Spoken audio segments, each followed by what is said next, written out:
Okay, so here is cabbage that has been completely eaten up. And take a handful out. And come sprinkle it over here on this one too.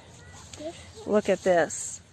Oh my goodness, just completely eaten up. Now put some in your hand.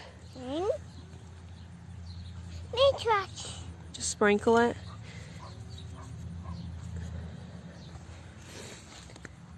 Okay, so this is diatomaceous earth that we're putting on it.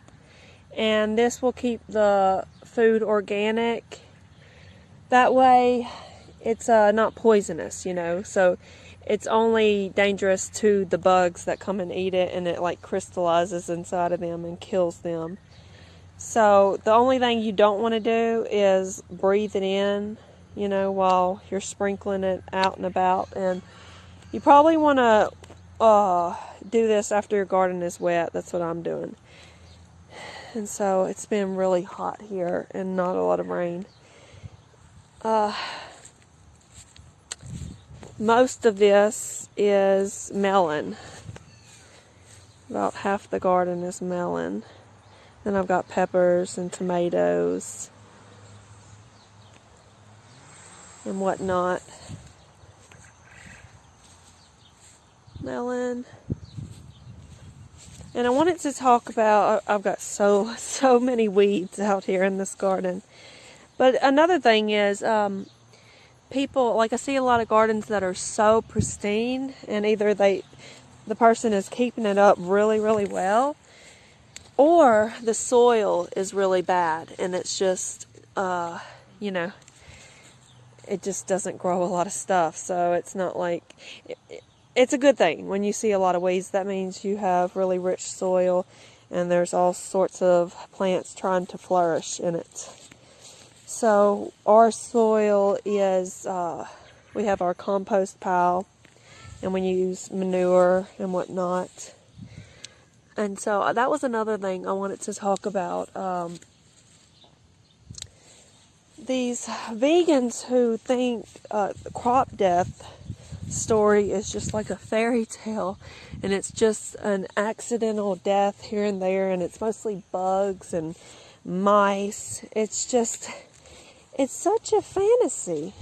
It's a complete fantasy. And I don't need to, like, any rational thinking person knows this once they've spent any time trying to grow their own food. But if you're getting most of your food through like the big box stores and whatnot, and the monocrop, yeah, you're killing a significantly higher amount of animals.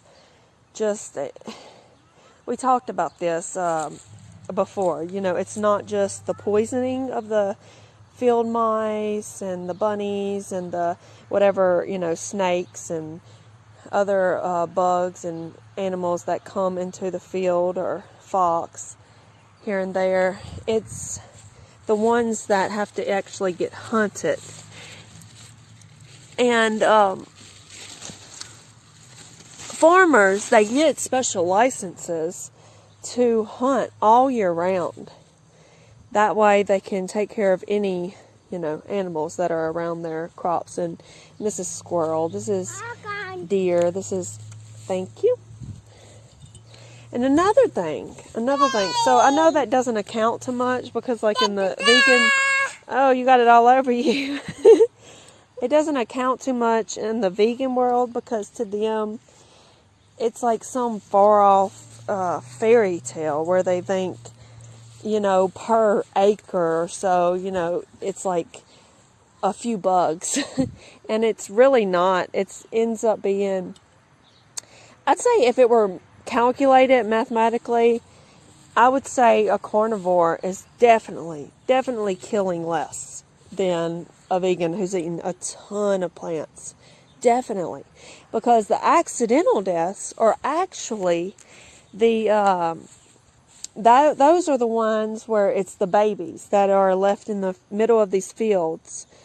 And bunnies do this. I've talked about this a lot. Deer do this. We actually chopped up a fawn like this. One of the first times we were on a tractor raking a field. And so the the moms, they leave their babies in the middle of a field like this where it's safe, and that is their defense. Their defense is to the babies. I mean, they stay put, they stay still, they do not move. And so when they hear that big tractor coming, that big machinery that vegans say they'll hear it coming, and they take off. They take off, and they can hear it from miles away. Well, the babies don't do that. They stay put. They stay still, and they get chopped up into bits. And you can't see, the bunnies especially, you can't see. You can't even see the fawn. When you're on a big tractor, you can't see it. You know it when you hit it. And it's, it's tragic and it sucks, but that's the price you pay, with growing food. Especially the bigger the crop, the more of this that you're going to get. So, the smaller the garden, you're killing way less and you're doing less damage to the environment. And so vegans should definitely be growing their own gardens, but I just don't think many are. I think they would prefer to just live in this fantasy world. Okay, I gotta get. So I just wanted to show you diatomaceous earth as a pest control and talk about, how small gardening can limit the amount of deaths, if that's a concern of yours. I just wanted to add, it seems hard to sort of evaluate, but I think someone could do this, just not me. All we would have to do, and I know like pseudo-scientifically people have tried to do this in the direction of veganism, saying that, these eating just plants is so much better for us and the environment. But you have to also take into account the soil that's being raped. Like, you're killing the life inside of the soil too, not just the animals that are around the crops. So in these monocropped fields where it's synthetically fertilized, basically someone could add up how many animals it would approximately would be killed to keep these large crops going.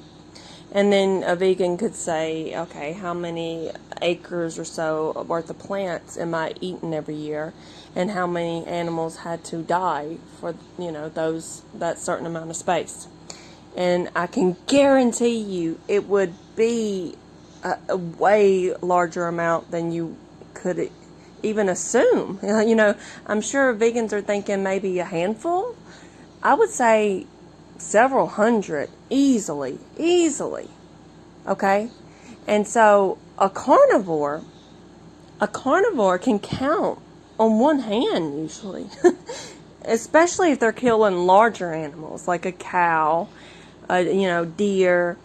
That meat, it goes up, and you can store it, and it can feed your whole family for a large portion of the year, if not, and then you're eating a little plants here and there, especially if you're growing your own or you're going to farmer market. So ethically, I'm saying if what you're claiming is that, a cow matters just as much as a little bunny rabbit, or even a cricket, or a bird, or a snake, or a turtle. You see what I'm saying? So at this point, you can either stay logically consistent and just claim, like Vegan Gains and Unnatural Vegan, just claim that it's better to do it synthetically and all of that crap.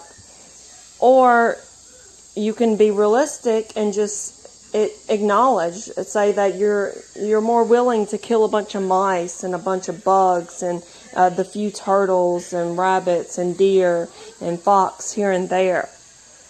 You see what I'm saying? You're more willing to do that than you are willing to kill one sheep or one cow or, a few chickens or one pig a year.